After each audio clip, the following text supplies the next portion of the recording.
Allez, éteins ta télé, c'est l'actu brève. Les tensions entre la France et l'Algérie, des milliers de manifestants en Pologne et la découverte d'un lac sur Mars. Le président algérien Tebboune qui réagit aux déclarations d'Emmanuel Macron concernant l'origine et la création de l'État algérien. Alors même si Emmanuel Macron avait souhaité renforcer l'entente entre la France et l'Algérie, il s'avère que le climat actuel est très tendu. Récemment, Macron a déclaré lors d'un échange avec un petit-fils de Harki. Alors, un harki au passage, c'est une personne de nationalité algérienne ayant combattu aux côtés de la France. Je cite, « Y avait-il une nation algérienne avant la colonisation française ?» Alors il est vrai que cette phrase a fait énormément polémique, donc vis-à-vis des Algériens mais aussi du gouvernement algérien. Anciennement, plusieurs territoires autonomes étaient présents sur le territoire algérien avant la colonisation de la France, comme le peuple kabyle, les berbères. Donc oui, il y avait bien une civilisation qui était présente sur place. Après, là où ce que dit Macron n'est pas complètement faux, c'est que les frontières telles qu'on les connaît actuellement ont été créées par la France.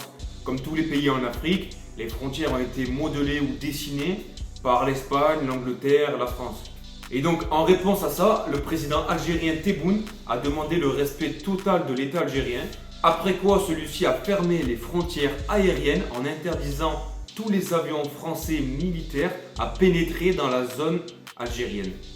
Alors c'est vraiment un climat qui est très tendu, de part et d'autre, ça se lance des piques.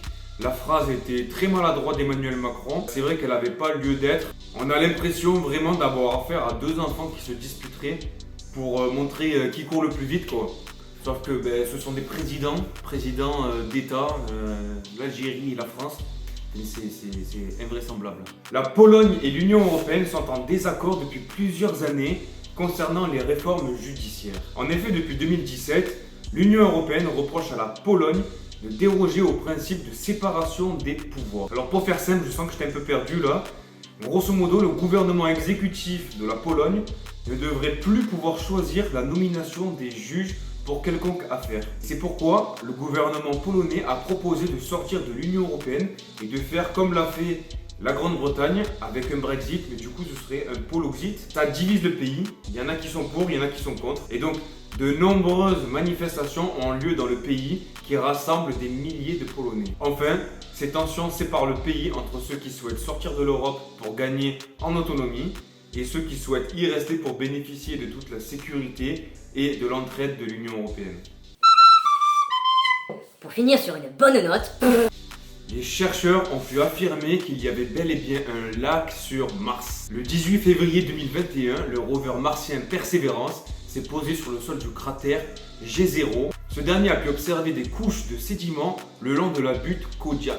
Et donc par superposition de toutes les images et les prélèvements réalisés par le rover, les chercheurs et les ingénieurs ont pu affirmer l'existence d'un lac.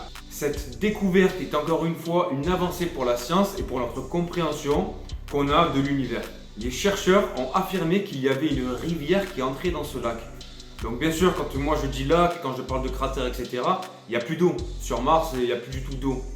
Par contre, la forme et la morphologie de ce cratère nous permet bien d'affirmer la présence d'eau sur Mars. Et donc vous vous doutez bien, qui dit présence d'eau, dit présence de vie. Comme on dit, l'eau c'est la vie. Donc justement, c'est un argument en faveur du fait qu'il y aurait eu la vie sur Mars. Enfin, le rover Perseverance va encore se déplacer jusqu'à récolter de nouvelles carottes de prélèvement qui serviront les ingénieurs et les chercheurs à caractériser le sol martien. Bien sûr, tout ça en attendant qu'il y ait un homme sur Mars. Et donc, cette existence passée d'un lac sur Mars nous permet de dire qu'il y avait bel et bien de l'eau sur Mars. Bon, c'était facile, j'étais obligé de la faire celle-là. Donc, l'actu bref, c'est terminé pour aujourd'hui. Donc, n'hésite pas de revenir demain si ça t'a plu. Si tu veux réécouter un petit morceau de flûte.